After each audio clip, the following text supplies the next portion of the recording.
Because most people are not going to submit to a criminal justice system that they believe is not going to be fair to them. See, that's what the left is sowing into black folks, trying to convince them that the criminal justice system is not for them, that cops are against them. I just read the other day where somebody said, you know, this stuff of not all cops, they rejected that. All cops are bad, they said. So some leftists, all cops are bad.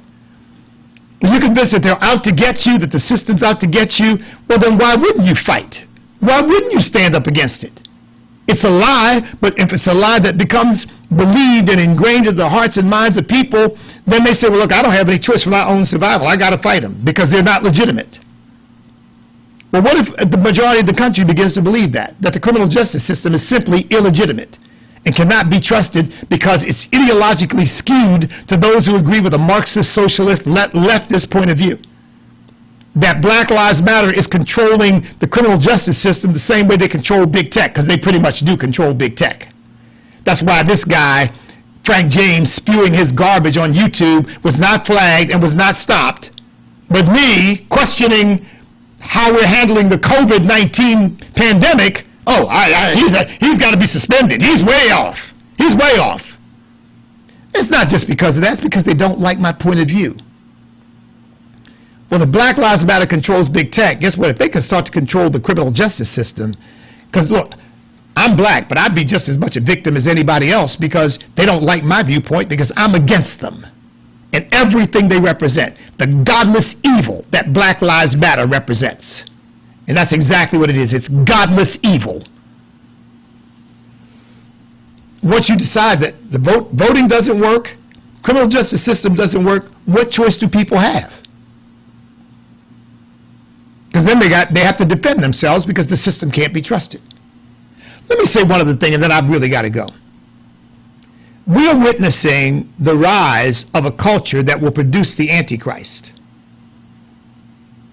Unless it is halted, arrested, stopped. And here's the culture.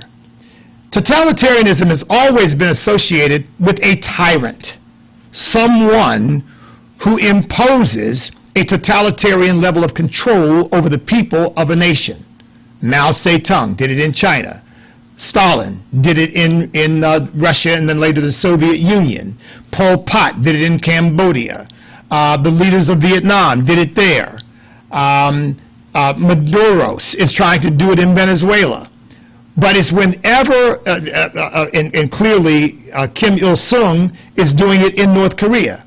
It's when the government takes absolute control over everything and everybody, and in order to survive, you must do the government's bidding. You must think what the government wants you to think, say what the government wants you to say, and do what the government wants you to do.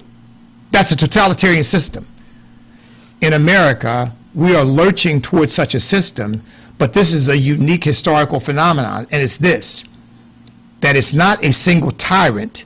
It's a totalitarian culture that's being imposed upon us that says unless you think the way we, the cultural elites on the left, want you to think, the ones who control the colleges, control the universities, control the public schools, control the mainstream media, control now much in the corporate world, even Disney. Oh, Lord, have mercy. Disney, the family-friendly company. But when they can impose their will on everybody by punishing anybody who won't go along with the loss of job, the loss of reputation, the loss of income, you have a totalitarian culture without having a single totalitarian leader over it. That, I don't think that's ever happened before. But the left is pushing us in that direction.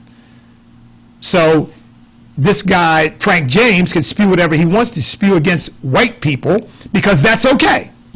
Because they are the villains after all, right? The whole left agrees with that. They're the problem. If you are white, by definition, you are an oppressor. You are evil. You are bad. You are a beneficiary of white privilege and you are an imposer of white supremacy. And if you are, quote unquote, this meaningless nonsense of a person of color, oh, you are good, you are virtuous. You are a virtuous victim. And anybody who doesn't go along with that worldview, you clamp down on them. You close their business. You get them fired from their job. You punish their reputation. You disparage them. You slander them. And you impose a kind of totalitarian control over people without having a single leader from whom that totalitarian spirit emanates. That's where we are in our country. That's why I've been suspended from YouTube for mentioning natural immunity and therapeutics. And this guy is threatening to kill people and denouncing whole groups of people based on the color of their skin, and his account's not touched. He was just fine. Because he basically is espousing what the totalitarian cultural regime wants him to espouse. And I'm not. So you got to punish him. You can reward him by letting him continue to spew his garbage, his evil, his monstrous ideas everywhere until he finally kills 10 people. Oh, maybe at that point we ought to take him off. I'm sure they had to have a meeting to decide that. Oh wait, he shot 10 people. Thank God, didn't kill anybody. But I'm sure they had to have a meeting. Do we want to take him off? Well, he shot 10 people. Well, yeah, but he's really saying some good stuff from their perspective. God bless each and every one of you. Listen, have a wonderful weekend. Have a wonderful Good Friday. Okay? And I will be back with you. We'll have something for you tomorrow, of course, on Wisdom Awakening. And we'll have something for you here on The Awakening on American Family Radio. And please don't forget, I do want you to come. We've got tickets available for free, $150 a piece for the people who are paying for them. But our generous sponsors have made it possible for us to give away many tickets. It's going to be on a first-come, first-served basis.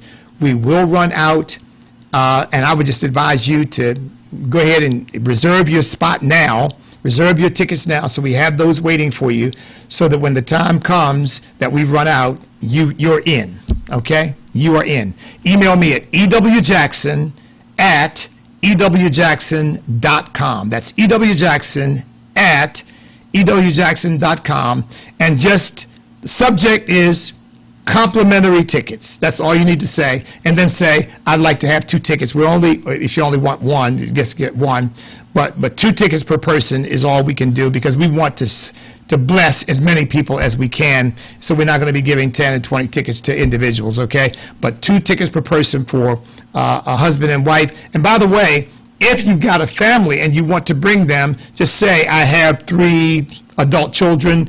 We're asking not to bring minor children, because we don't want them in there trying to sit through a 2 to 2.5 hour event, young children. That's a little too much for them. But if you've got teenagers, or you've got, children who are preteens or something that you think will really benefit from this, and I believe they will, just let us know. Say, I have 3 children, ages, and we will see if we can accommodate you. It may take us a little while to know that, but we'll see if we can accommodate those children as well.